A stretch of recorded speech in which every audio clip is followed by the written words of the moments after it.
Dominika ambayo imepata jina maarufu kama Dominika ya mchungaji mwema, lakini pia Dominika ya kuombea miito mitakatifu ya upadre na utawa.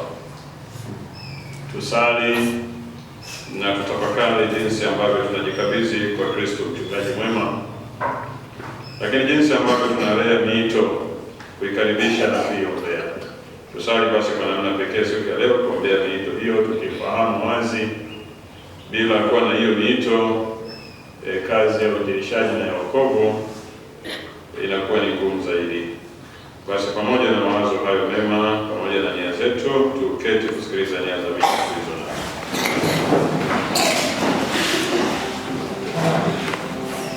Tuunganike na Baba Mtakatifu kuomba kwa pamoja kwamba mataifa yote ulimwenguni yaelekee kwenye kupunguza matumizi ya silaha, hasa silaha za nyuklia, na kwamba viongozi wa dunia wachague njia ya mazungumzo na diplomasia badala ya vurugu.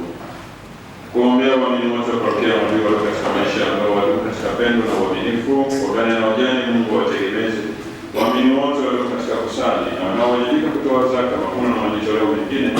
Mwenyezi Mungu azidi kuwalinda na kuwajalia kila neema na baraka wanazohitaji katika maisha yao.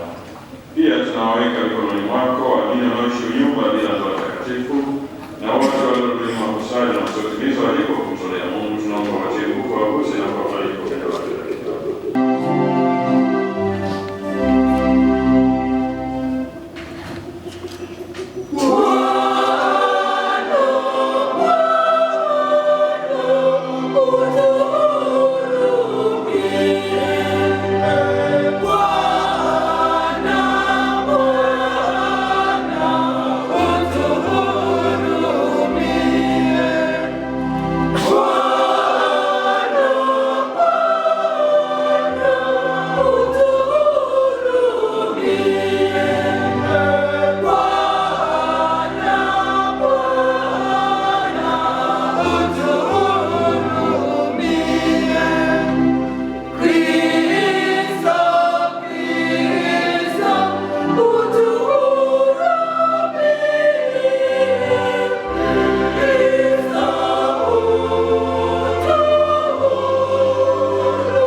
Tuombe.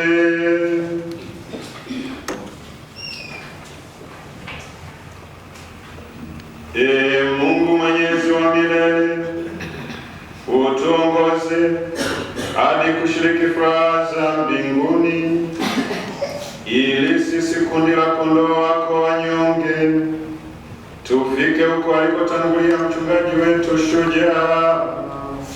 Tunaomba kwa njia ya Bwana wetu Yesu Kristo mwanao, anaishi na kutawala naye katika umoja wa Roho Mtakatifu, Mungu milele na milele.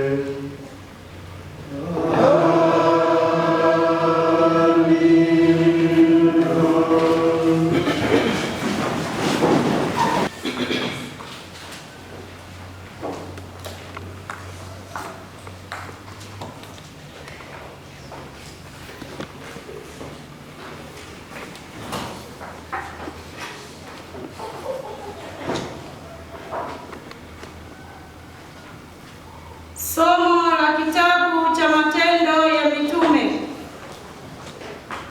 Siku ya Pentekoste, Petro akasimama pamoja na wale 11, akapaza sauti yake akawaambia, basi nyumba yote ya Israeli na wajue yakini ya kwamba Mungu amemfanya Yesu huyu ndiye msulubisha kuwa Bwana na Kristo. Walipoyasikia haya, wakachomwa mioyo yao, wakamwambia Petro na mitume wengine, tutendeje ndugu zetu? Petro akawaambia, tubuni mkabatizwe kila mmoja kwa jina lake Yesu Kristo, mpate ondoleo la dhambi zenu, nanyi mtapokea kipawa cha Roho Mtakatifu, kwa kuwa ahadi hii ni kwa ajili yenu na kwa watoto wenu na kwa watu wote walio mbali na kwa wote watakaoitwa na Bwana Mungu wetu wamjie. Akawashuhudia kwa maneno mengine mengi sana na kuwaonya akisema,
Somo la waraka wa kwanza wa Mtume Petro kwa watu wote.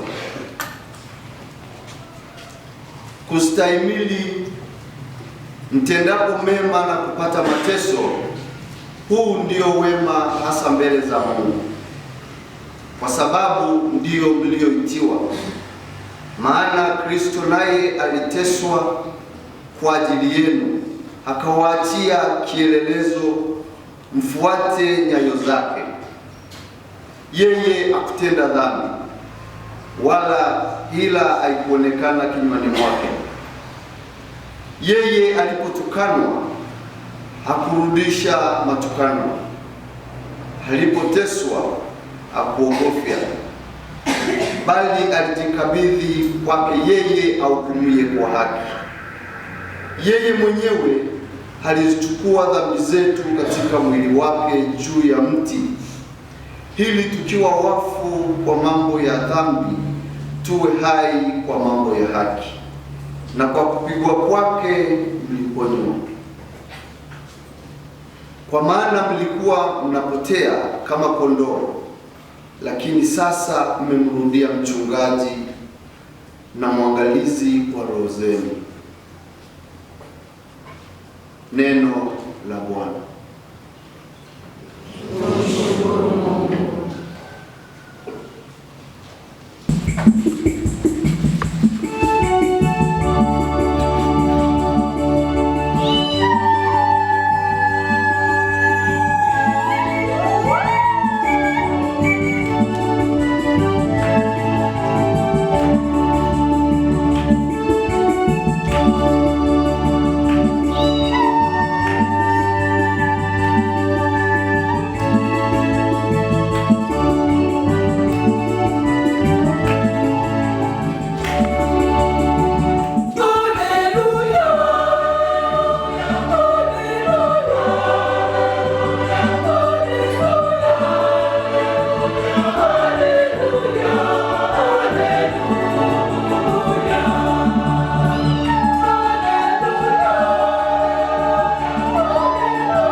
Ilivyoandikwa na Yohane.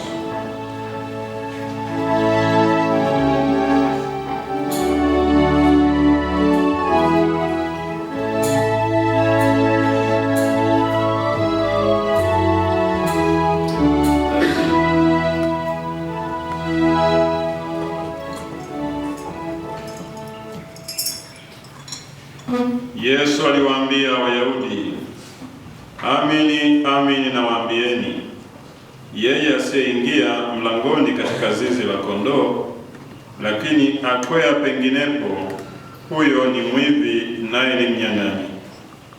Aingiaye mlangoni ni mchungaji wa kondoo. Bawabu humfungulia huyo, na kondoo humsikia sauti yake. Naye huwaita kondoo wake kwa majina yao na kuwapeleka nje, naye awatoapo nje kondoo wake wote huwatangulia, na wale kondoo humfuata, kwa maana waijua sauti yake. Mgeni hawatamfuata kabisa, bali watamkimbia, kwa maana hawazijui sauti za wageni.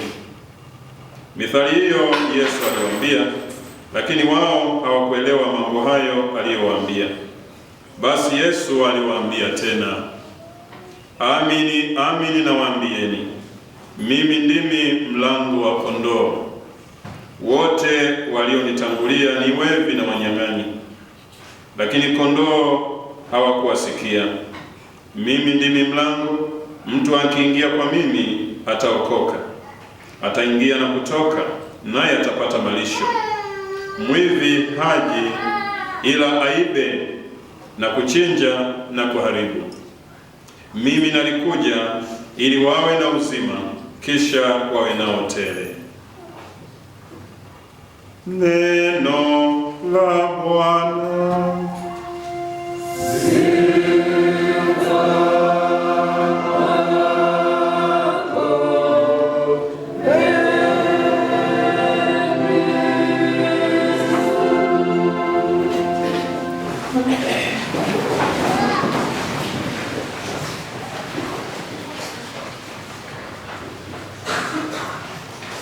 Taifa la Mungu, tumsifu Yesu Kristo. Dominika ya 4, Dominika ya mchungaji mwema, Dominika ya kuombea miito mitakatifu ya upadre na utawa. Ndugu zangu, katika Injili ya leo Kristo anajitambulisha kama mchungaji mwema. Anatoa sifa za mchungaji mwema na anatoa malengo ya mchungaji mwema. Lakini hapo hapo anatupa sifa za mchungaji asiye mwema na malengo ya mchungaji asiye mwema, ili mimi na wewe tuweze kuwa na macho mangavu ya kuelewa tufate nini. Sala tuliyosali ya korekta imesema kabisa, utusaidie sisi kondoo wanyonge tuweze kufika kule aliko mchungaji wetu shujaa Kristo, aliyekufa, amefufuka na akapaa wapi? Kwa maana ametutangulia tu. Kupaa manake ni kutangulia kwenda kutuandalia makao. Na alisema kabisa, na kwenda kwa Baba kuandalia makao, ili tunaobaki nyuma huku tubaki tukiwa na matumaini haya, atuongoze ili tuweze kufika. Ndio maana juma hili la 4 baada ya Pasaka Kristo anajitambulisha sasa kama mchungaji mwema, ili sisi kondoo kweli tuweze kutembea kwenye njia hiyo, tuweze kumfikia kule aliko. Hatutafika tu bila kukaa kama kondoo kweli na kuchungwa. Sasa sababu dunia yetu sasa yuko mchungaji mwema, lakini yuko shetani asiye mchungaji mwema. Kwa kweli mchungaji asiye mwema ni shetani, wala tusiogope kumtaja jina. Ni shetani, ni mchungaji asiye mwema, naye atakuja hivyo hivyo kujifananisha na Kristo. Hata kuja kwa sura mbaya sana huyo shetani, tutaogopa na kukimbia. Atakuja kwa sura iliyo nzuri. Yesu ameshasema mambo haya tangu mwanzo. Wengi watakuja kwa jina langu wakisema mimi ni nani? Ni Kristo. Akatuonya Yesu, msitoke. Hao manabii wamesemwa. Hao manabii tunaowaona ni watumishi wa mchungaji asiye mwema, kama ambavyo mtaona watumishi wa mchungaji aliye mwema. Ni mbwa mwitu, lakini hawatakuja kama mbwa mwitu. Watajivika nini? Ngozi ya kondoo. Yesu amesema mambo haya. Huyo malaika mbaya huyo aliyeshushwa kutoka mbinguni hatakuja katika ubaya wake, hatakuja kama malaika wa mwanga. Shetani atakuja katika dunia hii katika umbo zuri. Atakuja kuniaminisha mimi na wewe kwamba hakuna ulimwengu mwingine tofauti na huu. Mantiki yake ni rahisi tu. Tukiamini kwamba hakuna ulimwengu mwingine, maana yake mantiki yake anataka kusema nini? Hakuna mbingu. Na kama hakuna mbingu, hakuna moto wa nini? Wa milele. Na kama hakuna moto wa milele, hakuna dhambi. Na kama hakuna dhambi, hakuna hakimu. Na kama hakuna hakimu, hakuna hukumu. Na kama hakuna hukumu, jema na baya ni kitu kimoja. Jema ni baya na baya ni jema. Tukishaamini hivyo, tumeishi. Kwa ndugu zangu, shetani atakuja hivyo. Ndio maana Yesu sasa anajipambanua kwamba jamani, mimi niliyekufa kwa ajili yenu na kufufuka ni mchungaji mwema, na sifa zangu ni hizi. Niko tayari kufa kwa ajili yenu. Mchungaji mwema anatoa uhai wake kwa ajili ya kondoo wake, na lengo langu ni moja, muwe na uhai, tena muwe nao tele. Muwe na uhai mwema kabisa katika maisha haya, muishi vizuri kiadilifu, na baadaye muwe na uhai tele, muwe na uzima wa milele. Ndio lengo la Kristo.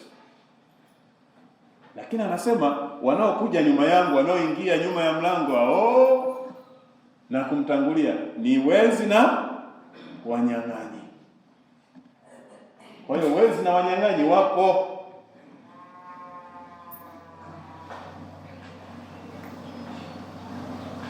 Hawaji isipokuwa, amesema Yesu mwenyewe, wafanye nini? Mwivi aji, ila anakuja kwa ajili gani? Aibe, achinje, alafu aharibu au angamize. Jamani, hayo ndio malengo ya mchungaji asiye mwema. Japo anaweza kuja katika sura nzuri, lakini hana lengo lingine, ni kukuiba wewe kutoka kwa Kristo, ni kukuharibu na kukuangamiza katika moto wa milele. Ndio lengo lake. Shetani hakubali kwenda motoni peke yake, ndugu zangu. Hakubali kwenda motoni peke yake. Anatuonea wivu sisi watoto wa Mungu. Ndio maana alimfuata Eva akamdanganya. Kwa lugha nzuri, apenda kwa lugha mbaya. Ingekuwa ana sura mbaya, si Eva angekimbia basi jamani. Alikimbia Eva. Alibaki pale akapigwa saumu. Manake alifuata kwa lugha nzuri, kwa sura nzuri ya shetani, na akaingia mkenge. Ndivyo ilivyo hata dunia yetu, hivyo hivyo tutadanganyika bila kujua. Na kitu cha ajabu utashangaa, maandiko yanamuita Kristo kama simba wa nani? Wa Yuda, au sio? Simba wa Yuda. Alafu maandiko hayo hayo yanamuita shetani kama simba au ngurumaye. Sasa hebu niambie, kwa nini Yesu amekubali jina la simba litumike kwake, litumike na kwa shetani? Kwa nini Yesu akubali jina hilo hilo la simba litumike kumwakilisha yeye Yesu, alafu jina la simba hilo hilo litumike kwa shetani? Kwa nini amekubali? Amekubali kwa sababu shetani anakuja katika namna ambayo anajipambanua kama na yeye ni nani? Ni Yesu. Ndio maana Yesu akakubali kwamba yeye atumike, ila yeye ni simba wa Yuda. Lakini Petro anamuita shetani simba au ngurumaye, akitafuta nini? Mawindo. Anasema kuweni macho, maana shetani ni kama simba au ngurumaye akitafuta mawindo. Kwa hiyo ukikaa vibaya unaliwa. Tumsifu Yesu Kristo.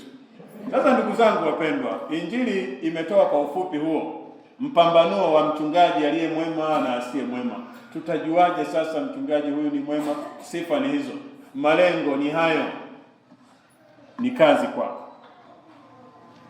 Lakini tukumbuke Yesu amekuja, ameanzisha, ametuletea mafundisho hayo, ameacha watu na amewatuma. Hakuacha mambo ovyo ovyo. Aliandaa misingi yote ya uinjilishaji, ndio akapaa kwenda mbinguni. Kazi kwetu sasa, ndugu zangu, shetani kama tulivyosema anakuja katika sura nzuri. anatumia njia nyingi sana ambazo hata leo zinafanya kazi tu vizuri hata kati yetu. Leo naomba tutafakari tu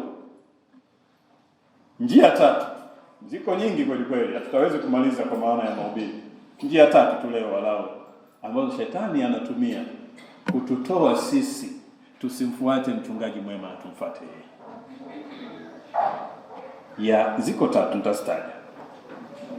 Deception, division, diversion. Nataka kuzirudia. Haya, sasa pengine tunaweza tukakosa neno moja, mengine division inaeleweka moja kwa moja. Deception, tuanze na moja. Deception, division, diversion. Haya, turudie basi. Deception, division, diversion. Deception, ndugu zangu, ni kama kuvishwa miwani fulani ambayo inakufanya usiaone mambo vizuri, na hivyo unakuwa umefanya nini? Umedanganyika. Kwa lugha fupi ni hivyo. Umewekewa kama ukungu fulani, uone mambo vizuri sawa sawa. Na wewe unaweza ukaona kama unaona, lakini kumbe uone.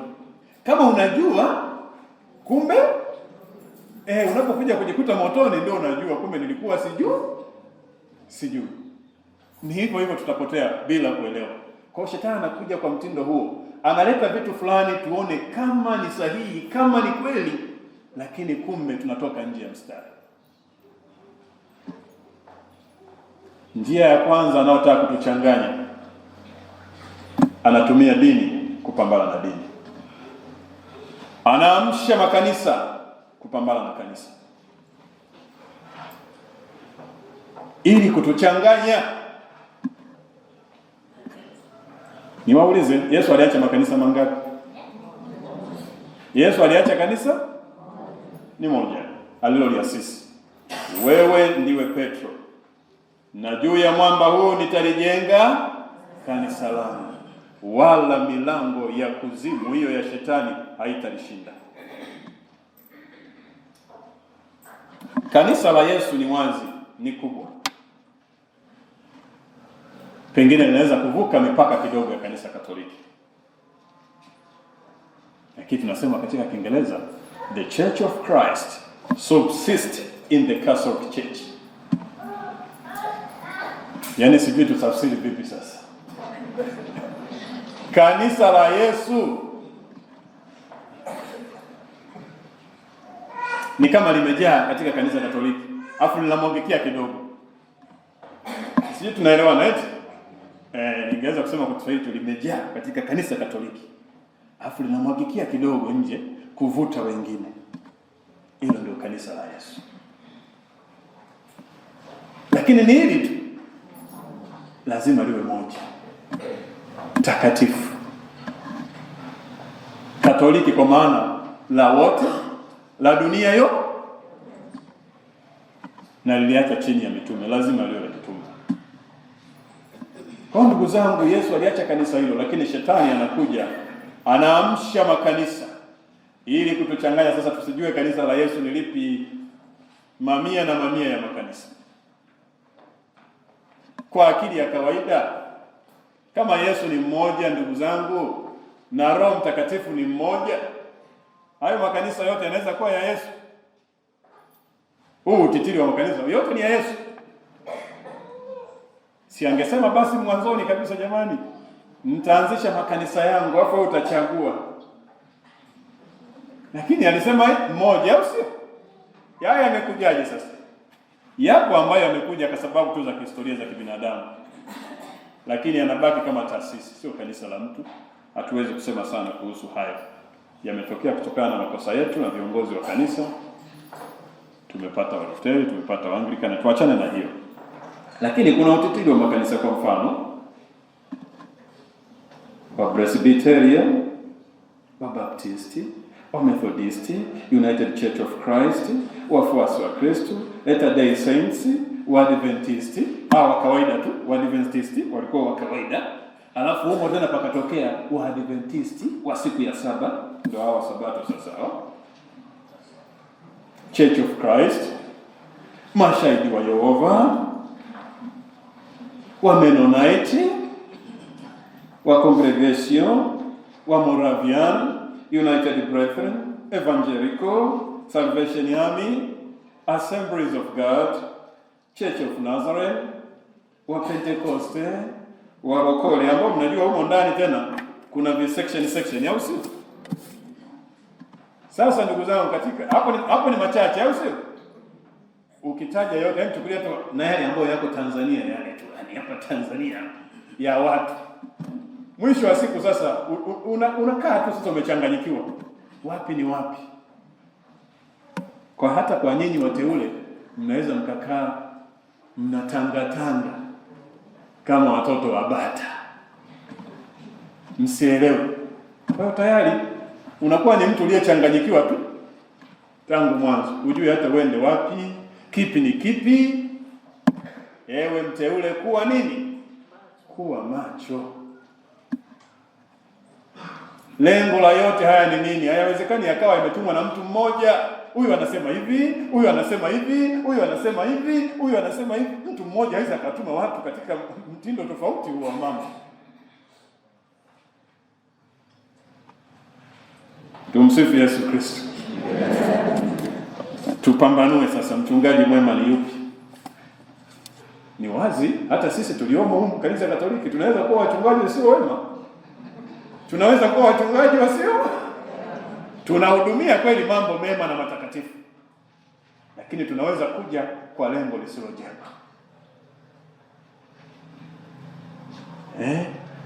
Tunaweza kuwa lengo letu heshima, sifa, sapampa. Unakuwa padri lakini mchungaji usiye, maana umekuja kutafuta ya kwako, sio ya Kristo. Tumsifu Yesu Kristo. Lakini shetani haishi kunyanyua tu makanisa. Anautumia ulimwengu. Ulimwengu unakuja na wingu zito na kututoa hata kwenye ukweli. Ulimwengu huo una slogan nyingi, una ideas nyingi ambazo zinatoka kwa shetani. Na tunaziimba huko mtaani. Jinsi tunapoziimba zinatuingia. Zinapingana na maandiko kabisa. Lakini ndio inakuwa habari ya mjini. Hata kwa sisi ambao tunasema tunajua maandiko wa Katoliki, tunaenda na hilo wingu la upepo. Nyinyi wenyewe mnafahamu mtaani kuna mambo mengi kweli kweli. Yanaimbwa na kurudiwa. Ukienda kwenye mitandao ya kijamii unayakuta. Ukienda huku unayakuta. Yanaweza kukuingia. Ukaliacha neno, ukaanza kula matango poli hayo. Ndio yakawa kiongozi wa maisha ya. Na neno lenyewe basi hata unalisoma. Neno usomi kama unavyosoma mitandao ya kijamii.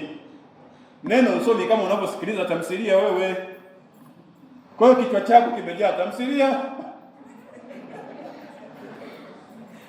Kimejaa vichokoo vya mitandao ya kijamii. Neno usomi. Ukienda kwenye jumuiya ndio hivyo tunasoma dakika 2-3. Jamani, neno la leo linatuambia kuhusu upendo. Tupendane jamani. Tusimame kwa maombi. Mmemaliza? Achakue. Lakini vitu vya mtaani hivi vinafurahisha. Kwa hiyo tunaweza tukakaa masaa. Unaweza ukaa mpaka saa 6 usiku tamthilia. Na iwahi tamthilia yangu. Utakaa pale masaa mangapi?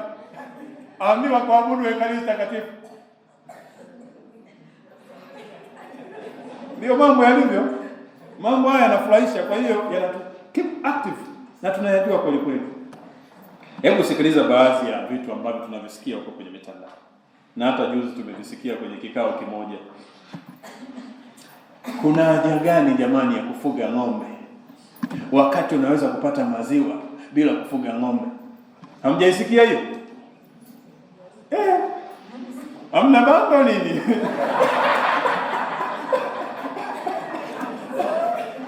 Jamani, huo msemo ni mgeni. Na maana yake ni simple tu kwetu wanaume, kwamba una haja gani ya kukaa na mke umhudumie hivi na hivi wakati unaweza kupata maziwa bila kufuga ng'ombe? Hilo neno linatuingia.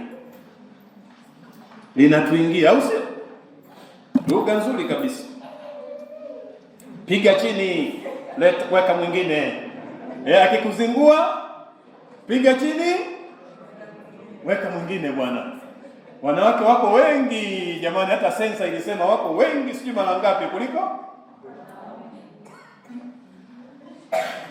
Kwani hata juzi hamjayasikia jamani, kwenye kikao kile cha pale wapi sijui Mlimani City pale, yamesemwa haya, akikuletea ujinga piga chini. Hivi ndivyo Yesu alivyotufundisha? Yesu ndivyo alivyotufundisha? Lakini hayo yanaweza kutuingia, na ndio tukayaishi hayo sasa, kwamba ukiletea ujinga piga chini. Wewe ukuwepo kwenye kikao cha wanaume, piga chini huyo, weka mwingine, ndio atashika adabu. Ndio shetani anayoyaleta maujinga hayo. Lakini Yesu akufundisha hayo, mchungaji mwema. Hakuna mwanaume wa peke yako. Jamani, hatuyasemi tu, tunasema. Ni kweli hakuna mwanaume wa peke yako? Ndio Yesu aliyowafundisha nyinyi? Ndio Yesu aliyofundisha? Yesu amefundisha mambo mazuri kabisa, kwamba binti atamwacha babaye na huyu atamwacha mzazi wake, na hawa wataambatana, watakuwa mwili. Ndio mafundisho yetu.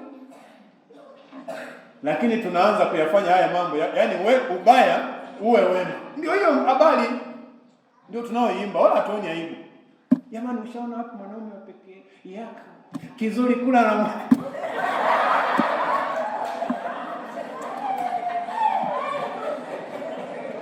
hayo ndio yanazunguka sasa kwenye mitandao. Sasa msifikiri yanatuacha salama. Mambo mabaya yanapozunguka tunayasikia. Mwisho wa siku baadhi yetu tunaenda na upepo huu. Apendwi mtu. Inapendwa nini? Pesa. Na kweli inapendwa pesa. Ndio maana jamaa akatuambia, bwana wewe ukinyimwa kanunue iPhone tu. Kanunue? Mimi nilinunua iPhone. Nilikuwa nimenyimwa miezi miwili. Nilipoleta iPhone nikapewa. Sasa ndio mafundisho hayo wanafundisha mtu. Jamani, kweli tunashindwa kupambanua hayo mafundisho ya Yesu, mafundisho ya Mungu, kwamba kwenye ndoa ili tupeane, tunapeana kwa masharti na kwa mali. Umeleta hichi, unapata hichi. Sasa kama kwenye ndoa inafika hapo sasa, kuna tofauti gani sasa? Mnauziana si mnauziana? Hayo sio mafundisho ya nani? Ya Kristo, mchungaji mwema, lakini ndio yanayozunguka. Kwa hiyo usipokuwa macho utapigwa hivyo, na mtayaona kama ni mambo mazuri tu yanazunguka. Kila mtu mbona anaishi hivi? Wewe hata kama kila mtu akiishi uovu ni uovu na wema ni wema. Tusimamie wema ndugu zangu, na kutangaza wema na kutangaza mambo ambayo Kristo mchungaji mwema ametufundisha. Hayo ndio yazunguka katika akili zetu. Kwa hiyo ndugu zangu, kuna mambo mengi tunaweza kuyataja, lakini shetani anatumia ulimwengu, iwe ni muziki, iwe ni wasanii, kupitisha mawazo hayo ya kipumbavu. Tuwe makini. Deception, division. Shetani anatumia njia ya kutugawanya. Jina la shetani lingine kwenye Kiingereza ni devil, lakini ni diabora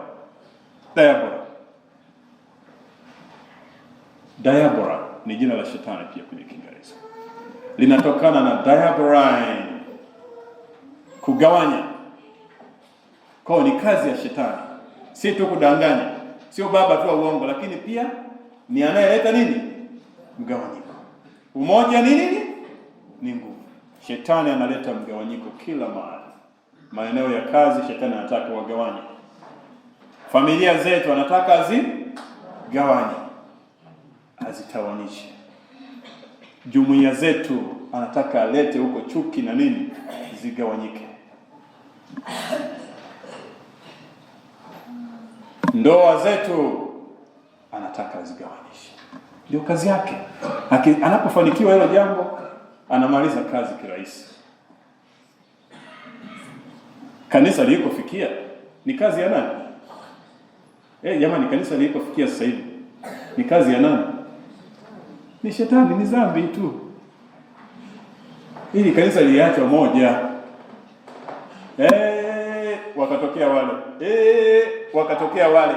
Wakatokea wale.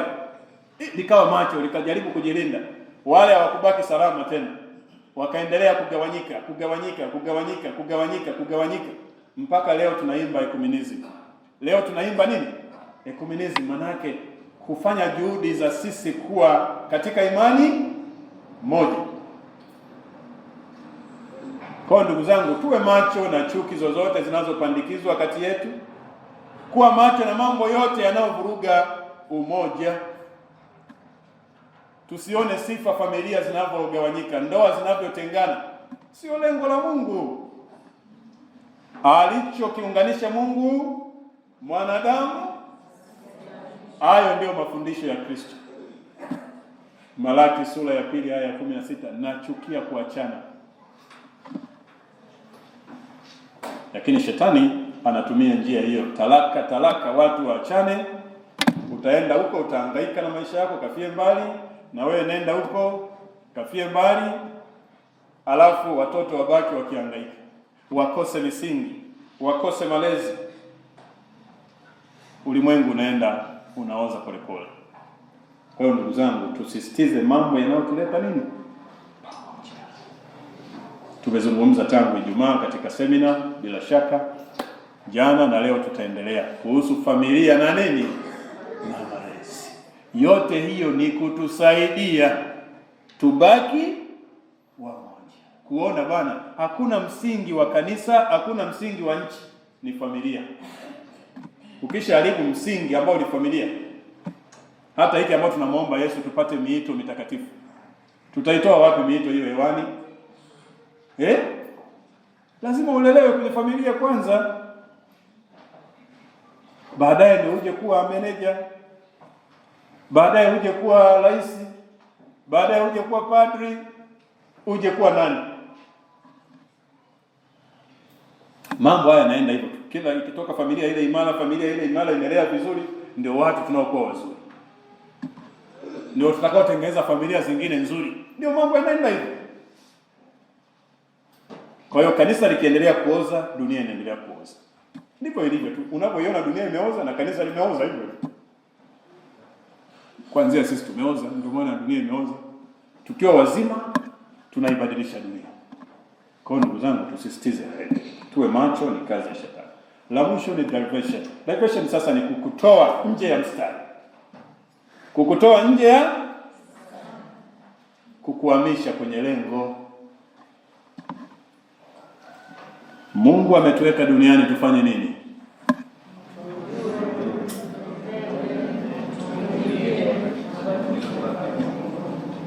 Hayo ndio malengo yetu jamani ya kuumbwa. Hatukuumbwa kwa bahati mbaya. Na umewekwa hapa sio kwa uendeende tu kama mbuzi. Wewe ni mwanadamu mwenye akili na nini? Na utashi. Una lengo. Sasa lengo letu na mwisho wa maisha yetu ni kumfikia nani? Ndio unaona kabisa kwamba ni kumjua Mungu, kumpenda Mungu, kumtumikia, mwisho tupate kufika kwake mbinguni. Hilo ndio lengo la kuumbwa kwetu. Haya mengine yanayokuja ni kutusaidia tu tutimize lengo la kumjua na kumpenda na kumtumikia. Kama tunavaa nguo ni kitu cha ziada. Kama tunakula ni kitu cha ziada kwa kweli. Ndio maana tukifika huko, tunakoelekea huko, hayo mambo hayana maana tena. Hakuna nguo mbinguni. Kuna mtu anaanza kujiuliza kichwani, sasa pale tutakuwa uchi. Hakuna kula na kula wala kunywa. Hakuna kuoa wala kuoana mbinguni. Yesu ndiye amesema hivyo jamani. Aliwaambia Masadukayo, nyinyi hamjui kitu. Maisha ya mbinguni kama ya malaika. Kwa hiyo haya mambo yako hapa duniani kama ziada ya kutusaidia tumjue, tumpende, tumtumikie, tupate kufika wapi. Haya mambo mengine ni ziada.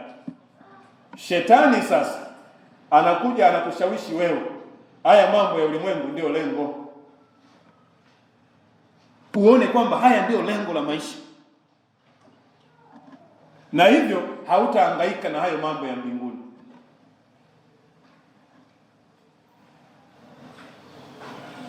Basi ikiwa mmefufuliwa pamoja na Yesu Kristo, yatafuteni yaliyo juu, Kristo aliko ameketi mkono wa kuume. Ndio hivyo Yesu amesema, ikiwa mmefufuliwa pamoja na nani? Yatafuteni yaliyo juu, Kristo aliko. Acheni kusikiliza uongo wa shetani. Kula tutakula, tufanye kazi, ndio tutavaa vizuri, tutafanya hivi, tutacheza mziki, mambo ya duniani tutayatumia, lakini tuyatumie katika mtindo tukijua kwamba yanafanya nini? Yanapita na ni msaada kwetu kumjua Mungu, kumpenda, kumtumikia, kufika kwake mbinguni. Ukiwasikiliza wanaomtumikia shetani, hawatakwambia wewe juu ya mambo ya msingi, hawatadili na dhambi zako, utubu, hawatadili na hizo. Usikiwa na ubiri kuhusu toba, upendo, hayo anajua atakupeleka mbinguni. Na shetani haji ila afanye nini? Akuibe, aharibu imani yako na kuangamize katika moto wa jehanamu. Kwa hiyo hata kuambia kuhusu toba, maana anajua ukitubu utasamehewa, utaenda mbinguni. Ukimpenda jirani, Mungu na jirani ndio amri kuu ya mapendo. Hata sisitiza kuhusu hayo, hata sisitiza kuhusu mambo ya ulimwenguni, afya, chakula, kazi, watoto, mali. Hayo ndio atakuaminisha kwamba ukiwa umebarikiwa ni hayo. Kinyume na hayo hujabarikiwa. Amhubiriwi hivyo jamani? Biashara yako, kazi yako, mume wako, afya yako. Haya jamani, msio na kazi, mpite mbele niwaombee. Waombe, mniamini, si ndio?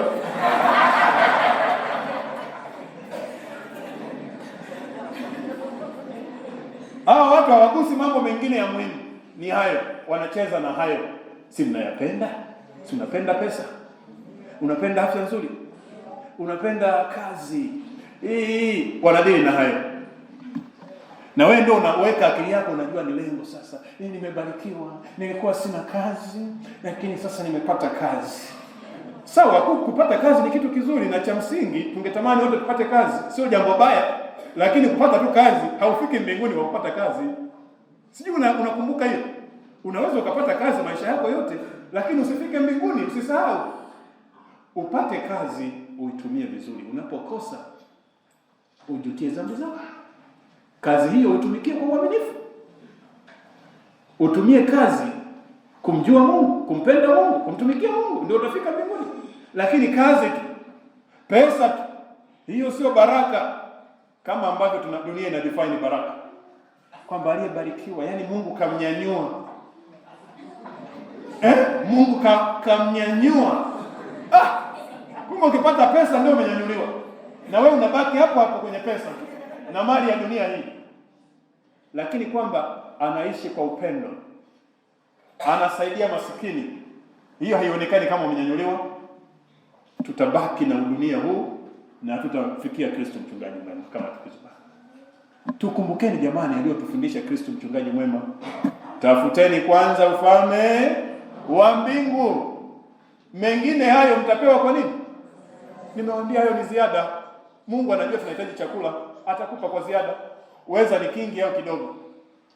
Kwa hiyo hapa issue sio una mali kiasi gani ama hauna mali. Hizo zote sio issue. Wapo atakuwa na mali nyingi, wapo watakuwa na mali kiasi, na wapo tutakuwa maisha yetu yote tuna mali ya kawaida tu.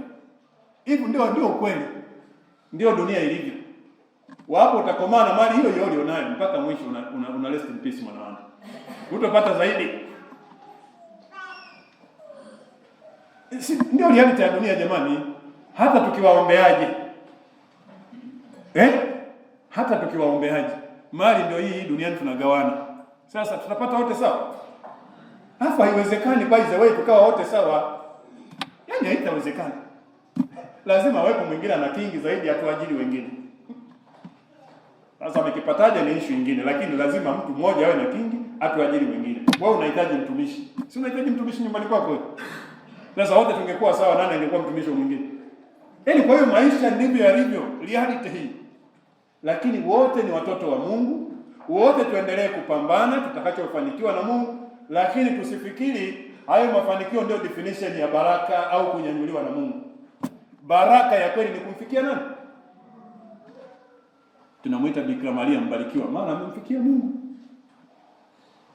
Sasa kuna mtu mmoja alimfuata Yesu. Yesu anafundisha kama mambo ya msingi kabisa ya mbinguni. Kajamaa kakaingia katikati, alafu kakakosa uvumilivu kusubiri hata Yesu amalize kufundisha. Alafu ndio akaweka hoja yake. Kale kajamaa kakaingilia kwenye maongezi ya Yesu anafundisha mambo ya msingi. Kakamwambia, Bwana, mwambie ndugu yangu anipe ulisi wetu. Yesu alikajibuje? Mtu wewe, nani kaniweka mimi kuwa mgawaji wa ulisi? Sio jukumu langu. Mimi sikutoka mbinguni kuja duniani kuanza kugawanya mali kwa watu. Sio kazi ya Yesu. Lakini akaona karatamaa na mali kiasi kwamba yaani mafundisho aliyokuwa anafundisha ni upumbavu tu. Issue ya msingi ni mali. Yesu akaunganisha hapo, akaacha yale mafundisho alikuwa anafundisha, ikabidi aanze kufundisha kuhusu tamaa ya mali. Akasema, jamani, jihadharini na tamaa ya mali. Kwa sababu ya hao kapumbavu kanawaza mali tu. Akatoa mfano wa tajiri mpumbavu, kwamba tajiri alivuna. Ule mfano unafikiri ulitolewa kwenye mazingira gani? Baada ya kuulizwa swali wakati anafundisha la kugawanya watu mali, akasema alitajirika, akavunja maghala, akaweka na kuweka. Lakini mali hizo hakukumbuka kutoa sadaka, hakukumbuka kutoa zaka, hakusaidia masikini. Kwa hiyo hakuzitumia mali kumjua Mungu, kumpenda na kumtumikia. Mwisho wa siku Mungu akamwambia usiku, wewe hata kesho asubuhi hunywi hata hiyo supu. Leo usiku tunataka nini? Roho yako. Na maandiko yanasema tuone sasa hizo mali hizo ulizozijaza kwenye maghala, na ukasema, nafsi yangu, una kila kitu. Sasa kwa miaka mingi, una kila kitu kwa miaka. Unaona alipojihakikishia una kila kitu kwa miaka? Basi kula, unywe, ufurahi. Alafu usiku roho yako inatakiwa. Haya, hizo mali zitakuwa za nani? Za nani? Si unaziacha? Sasa kama ulikuwa umenyanyuliwa na Mungu, mbona unaziacha hizo mali? Huyu tajiri mpumbavu sasa alikuwa amenyanyuliwa jamani. Yaani mbele ya macho yetu tungeambiwa amenyanyuliwa bwana. Alikuwa na ghala ndogo, Bwana amembariki. Alafu mwisho wa siku anaitwa mpumbavu. Au tajiri na Lazaro. Ile story si mnaifahamu? Wote wakafa. Alafu Yesu akatusimulia yaliyotokea baada ya ulimwengu huu. Sasa kwa macho ya duniani sasa hivi tunavyoambiana, nani alikuwa amebarikiwa kati ya tajiri na Lazaro? Alikuwa amebarikiwa kati ya tajiri na Lazaro. Lazaro sio? Anavaa kitani safi. Anakula kwa anasa. Lakini Lazaro yuko pale anasubiri makombo. Tajiri amuonee huruma, mbwa ndio anamuonea huruma. Wanamtibu madonda kwa kutumia kumlamba. Kama mbwa ambaye anajilamba vidonda, alienda kumlamba binadamu kwa sababu binadamu mwenzake hana huruma naye. Lakini anakula kwa anasa. Kula kwa anasa maana yake ni chakula, yani kupitiliza, ndio maana ya anasa. Kula kwa anasa sio maana ya kula vizuri. Kula vizuri ni kitu kizuri. Kula vizuri ni kitu kizuri kama tunaweza. Lakini kula kwa anasa, anasa ni anasa tu. Kama tunavyokula siku za sikukuu anasa. Siku za sikukuu tunakula kwa anasa. Ukiangalia kwenye sherehe si anasa kabisa hiyo jamani. Tungekuwa tunakula hivyo kila siku. wali mweupe, pilau, ndizi za kupika, ndizi za ukanga, viazi, kuna chips hapo, viazi vidogo vidogo, kuna chips viazi vizima vizima, kuku, samaki, kitimoto, sungula, panya vyote hivyo mlo mmoja. Huko ndio kula kwa anasa sasa. Kwa hiyo huyu jamaa alikuwa anakula kila siku kwa anasa, lakini yule analala njaa. Kwa hiyo mbele ya macho yetu tunavyoambiana sasa hivi, tunavyoaminishana kwamba huyu tajiri ndio amebarikiwa, Mungu amemnyanyua, lakini baada ya kufa anaanza kulia, anatamani hata nini? Tone la maji. Kwa ndugu zangu, shetani kazi yake kubwa ni kutuamisha kutoka kwenye lengo la kwenda mbinguni na kutuaminisha kwamba malimwengu haya ndiyo mwisho wa maisha. Tutapenda mali, tutahubiriwa kuhusu mali, tukishawishika tunakuwa tunamfuata mchungaji asiye mwema na sio Kristo mchungaji mwema aliyetufundisha kwamba haya mambo yanapita. Tumwombe basi Mungu mwema atusaidie tuendelee kupambanua Kristo mchungaji mwema, lakini tuendelee kuombea familia zetu, tuendelee kuombea ndoa zetu, tuendelee kuombea malezi yetu, ili miito mitakatifu iweze kushamili, lakini Wakristo walio bora, waliosimama katika imani waendelee kuwa wengi. Maana familia inalea tu wote bila kujali nani ni nani, au sio? Inalea Mkristo mzuri, huyo Mkristo mzuri ndio atakuwa padri mzuri. Mkristo mbaya akiwa padri atakuwa padri mbaya, atakuwa sister mbaya. Na wabaya situpo jamani. Mfano wake ni mimi. Tumsifu Yesu Kristo. Pia tuwatie moyo vijana wetu wapende kufuata mwito wako, Bwana.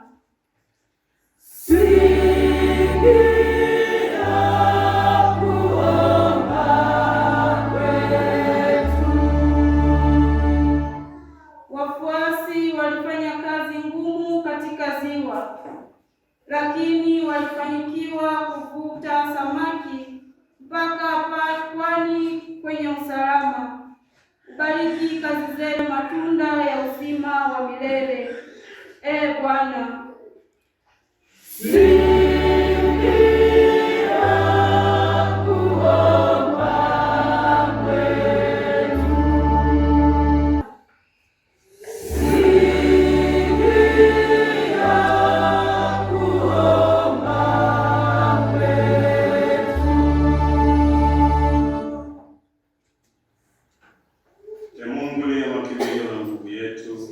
Asili ya wema wote, tusikilize sala za kanisa lako, utujalie ili haya tunayoyaomba kwa imani tuyapate kweli kwa njia ya Kristo Bwana wetu.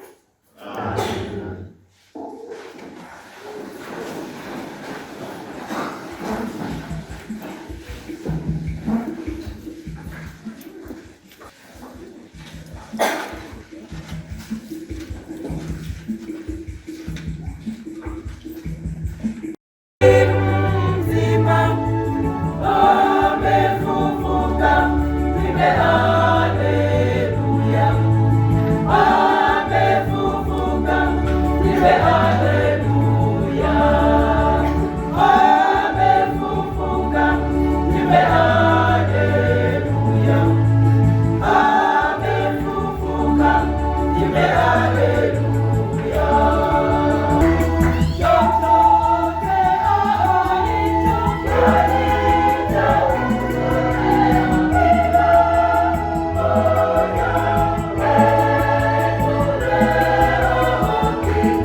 Salini ndugu, ili sadaka yangu na yenu ikubalike kwa Mungu Baba Mwenyezi.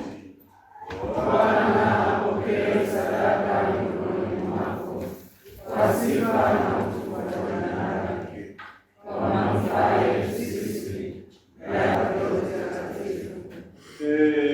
Bwana, tunakuomba utujalie tufurahi daima katika kuadhimisha mafumbo haya ya Pasaka.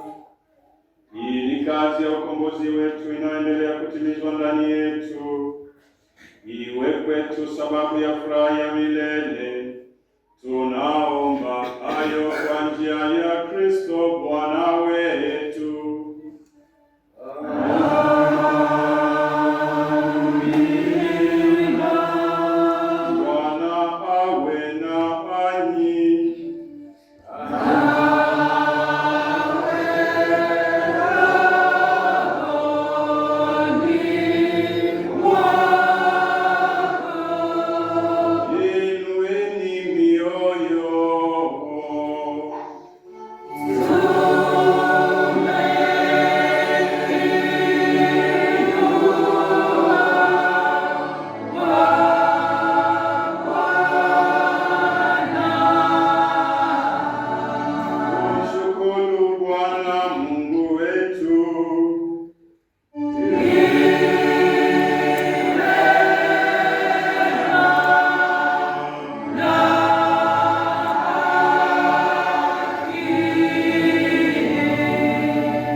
Lakini hasa wakati huu utangaza utukufu wako, kwa kuwa Kristo wetu ametolewa sadaka. Yeye anaendelea kuvitoa kwa ajili yetu, tena anatutetea siku zote mbele zako kama mwombezi. Ndiye aliyetolewa sadaka, hafi tena, bali yu hai daima, yeye aliyeuawa. Kwa sababu hiyo, katika upeo wa furaha ya Pasaka, ulimwengu mzima unashangilia, lakini pia nguvu za mbinguni na majeshi ya malaika wanaimba utenzi wa utukufu wako, wakisema bila mwisho.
Bwana kweli mtakatifu na chemchemi ya utakatifu wote, tunakuomba uvitakatifuze vipaji hivi kwa nguvu ya Roho wako, ili ili viwe kwetu mwili na damu ya Bwana wetu Yesu Kristo.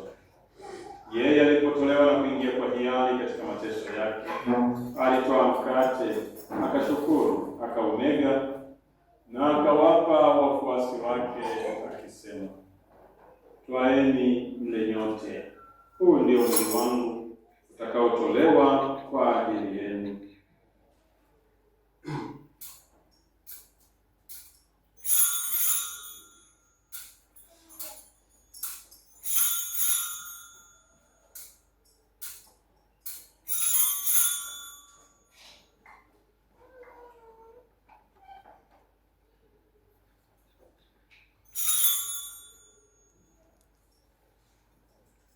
Vivyo hivyo baada ya kula, akitwaa kikombe na kushukuru tena, aliwapa wafuasi wake akisema, twaeni mnywe nyote, hiki ndicho kikombe cha damu yangu, damu ya agano jipya na la milele, itakayomwagika kwa ajili yenu na kwa ajili ya wengi kwa maondoleo ya dhambi.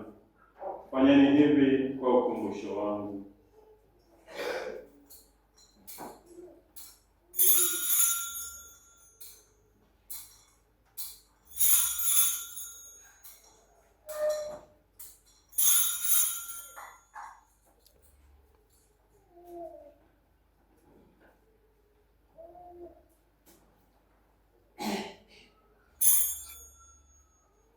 Fumbo la imani.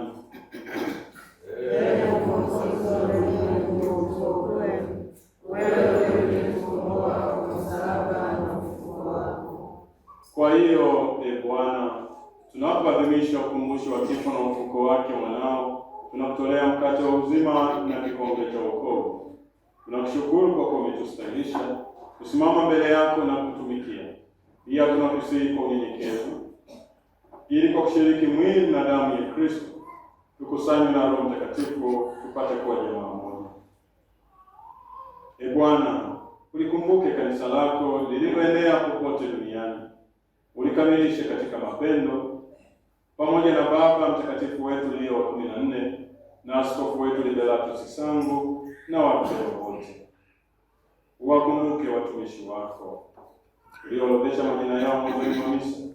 Umewaita kwako kutoka dunia hii, ujalie ili wao walioshirikishwa kifo cha mwanao kwa ubatizo washiriki pia ufufuko wake.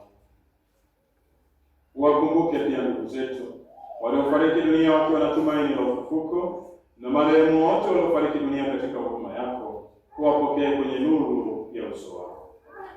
Tunakuomba utuhurumie sisi sote, ili pamoja na Maria Bikira mwenye heri, mama wa Mungu, na Mtakatifu Yosefu mume wake huyo Bikira, mitume wenye heri na watakatifu wote waliokupendeza tangu kale, tustahili kushiriki uzima wa milele na kukusifu na kutukuza kwa njia ya mwanao Yesu Kristo.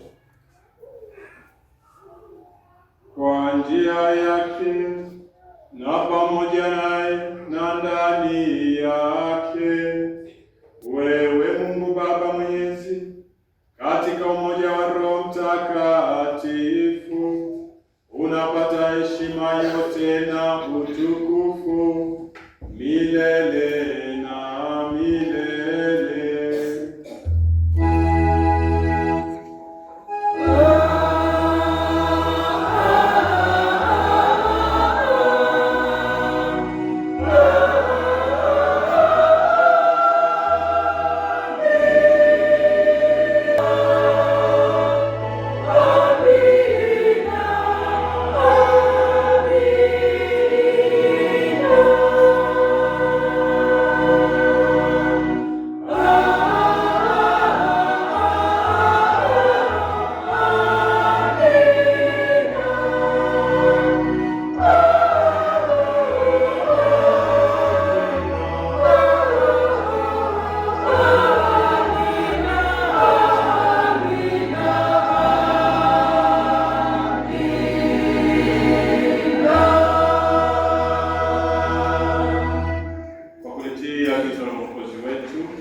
Baba yetu uliye mbinguni, jina lako litukuzwe, ufalme wako ufike, utakalo lifanyike duniani kama mbinguni. Utupe leo mkate wetu wa kila siku, utusamehe makosa yetu kama tunavyowasamehe na sisi waliotukosea, usitie katika kishawishi, lakini utuokoe maovuni.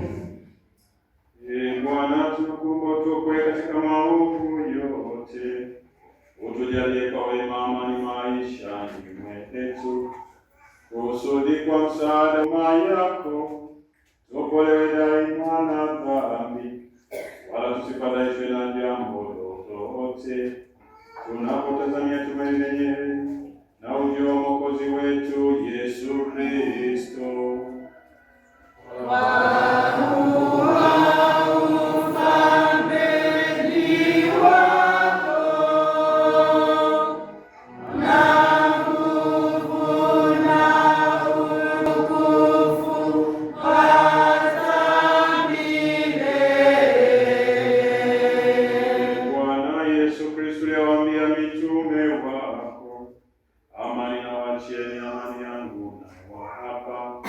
Usizitazame dhambi zetu, ila tu imani ya kanisa. Upende kujalia amani pamoja kama yalivyo mapenzi yako, unayeishi na kutawala milele na milele.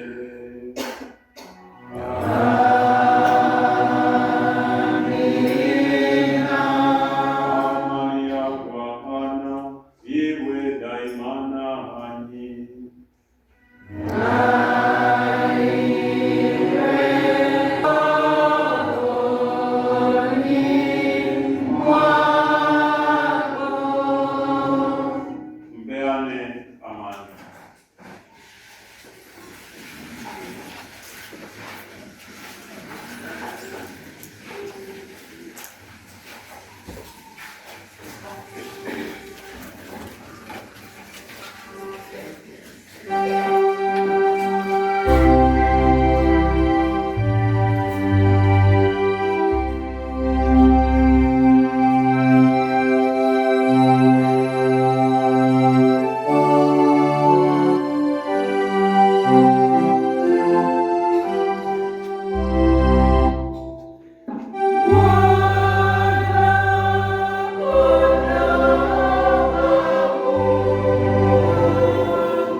Tazama mwana kondoo wa Mungu. Tazama aondoaye dhambi za ulimwengu. Heri yao walioalikwa kwenye karamu ya mwana kondoo. Ee Bwana, sistahili ingie kwangu, lakini sema neno tu, na roho yangu itapona.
Mchungaji mwema, ulitazame kwa wema kundi lako na kondoo uliowakomboa kwa damu ya thamani ya mwanao, upende kuwaweka kwenye malisho ya milele.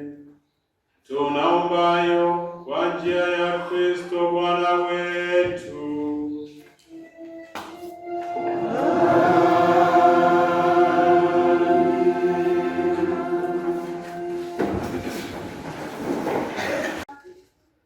Misa ya kwanza ikianza saa 1 kamili asubuhi. Misa ya pili ikianza saa 3 asubuhi ambayo ni misa ya wanafunzi, na misa ya tatu ni saa 5 kamili asubuhi ikiwa ni misa ya watoto. Taifa la Mungu, tumsifu Yesu Kristo.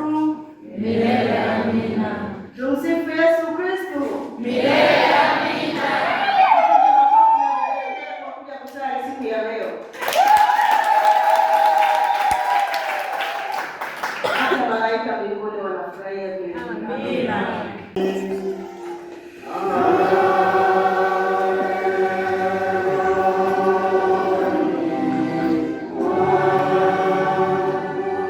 Awabariki Mungu Mwenyezi, Baba na Mwana na Roho Mtakatifu.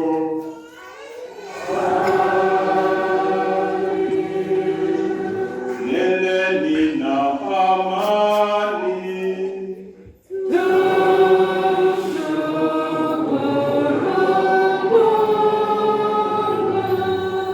Tukutane sana.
Vurugu za dunia zimenyamaza. Ameshinda mauti, Bwana amefufuka. Haleluya, haleluya.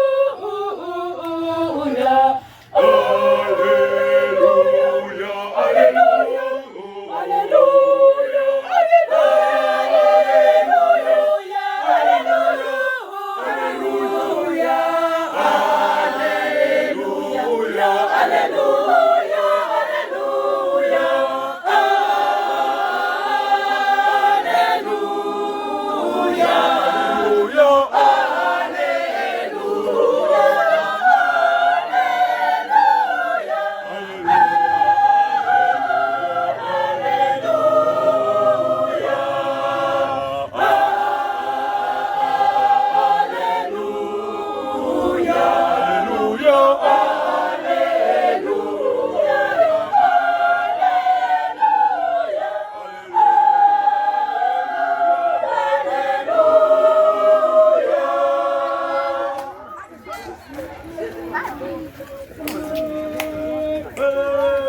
msifuni Bwana kutoka mbinguni.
ila tunataka tusemezane leo, lakini mimi na nyumba yangu tutamtumikia Bwana.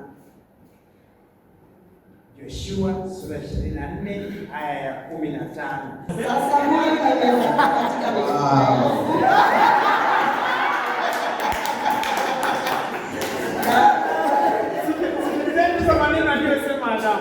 Adamu akasema, sasa huyu ni mifupa katika mifupa yangu. Huyu ni mfupa katika mifupa yangu, nyama na nyama zangu. Adamu akasema, sasa huyu ni mfupa katika mifupa yangu, nyama katika nyama yangu. Adamu akasema, basi ataitwa mwanamke. Basi ataitwa mwanamke. Maana yake hata jina akamwita mwanamke. Anakwambia ni kwa sipi kama mama fulani ni mkeo, ni wanamtania tu na nini, sema bwana mke wangu bwana. Yaani unaona na wengine hata yuko na mume wake anashindwa kumtambulisha. Ndio.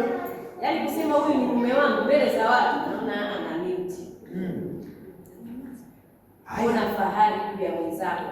Alikuwa chaguo lako, mfanye rafiki, mtengeneze vile unavyotaka. Kabisa. Huyo ni wako, kamata. Cheze mbali unga robo. Tumsifu Yesu Kristo. Kwa majina naitwa Susan Kasansa. Kiukweli kaka Pasco, kwa mimi binafsi nimepata madini mengi toka siku ya kwanza, ya pili na leo ya tatu. Yaani nimekuwa madaktari, wewe daktari kama ni nesi. Kweli mmenifundisha. Ndoa nyingi kama nilivyosema ziko ICU kwa kweli zinapoingia mbele. Kwa semina hii imetujenga na imetufunza. Swali langu la kwanza, niko kwenye kipengele kile cha hedhi au menopause. Utamjuaje mwenza wako kama amefikia hatua hiyo, na pia madhara ya menopause?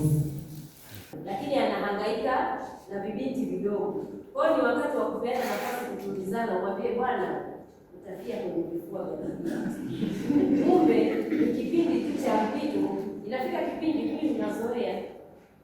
Japo zile changamoto zinavuruga. Na wengine hata wakina mama, baba amesema wakina baba wanakuwa na hasira. Hali kadhalika wakina mama tunalipuka, tuna majibu yasiyo na mfano. Lakini ujue tayari umeshaendea hizo. Sasa ukijumlisha kama na ulikuwa unatumia vidhibiti mimba, hasira yake sasa inakuwa usipoangalia unaweza ukarudia kwenye afya ya akili. Sio kwamba wanaume ndio wanapata salama. Mwanaume anaendelea kutengeneza mbegu. Umri unaenda miaka 60, miaka 70, anatengeneza mbegu. Lakini inafikia mahali na yeye anachoka, hawezi kutengeneza mbegu. akishachoka basi azalishe mbegu tena, naye anaanza dalili hizo. Anaanza kuchoka, nguvu za kiume zinapungua, akisimamisha kidogo tu naona imelala, ukiai mpaka sijui hii anakuwa na hasira tu. Kwa sababu anakuwa na wivu tu, anakuwa na mimi nikusema kutoka naye kwa wengine.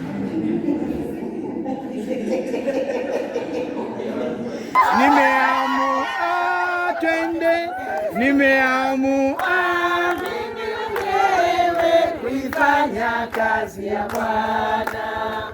Nimeamua mimi mwenyewe kuifanya kazi ya Bwana. Japo kazi ya Bwana ni ngumu sana, inahitaji uvumilivu mkubwa sana, lakini mimi nitaifanya. Japo kazi ya Bwana ni ngumu sana, inahitaji uvumilivu mkubwa sana, lakini mimi nitaifanya.